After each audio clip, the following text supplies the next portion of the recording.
后来乡亲啊，包括今仔日在内，台湾已经连45天无本土病例。行政院来召开着改进会议，指挥中心嘛做伙来讨论。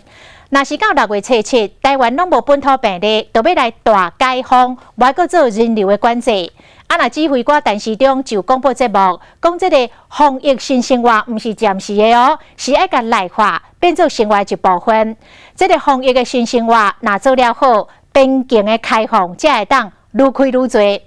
陈时中即摆嘛化身做观光大赛，顶回到垦丁了后，明仔载28号要到新竹，29号到桃园，30号要甲这个指挥中心的记者会搬到台南。部长今天有那个社交距离哦，你看。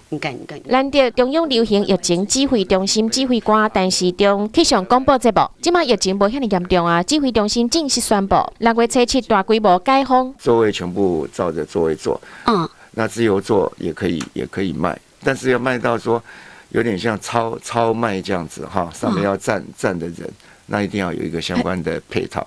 陈时中烦恼讲，若开放徛票，大家徛的距离会较近。但是如果是电影院，唔免搁坐梅花座啊，嘛会当食物件，野球场嘛会全面开放。阿中部长希望甲防疫新生活的观念，用讲的、用做的，互大家知。伊即马变成是观光大赛。顶一摆去垦丁，5月28要到新竹慰劳第一线处理纾困金的持护人员。过来5月29要去桃园永安渔港行咧。搁煞咧5月30要甲指挥中心记者会搬去台南举行。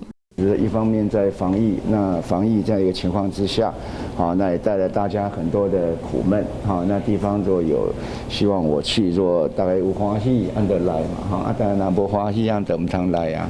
用行动证明台湾社区的安全，更加爱加强观念。防疫新生活唔是口号，是爱内化变成咱生活的一部分。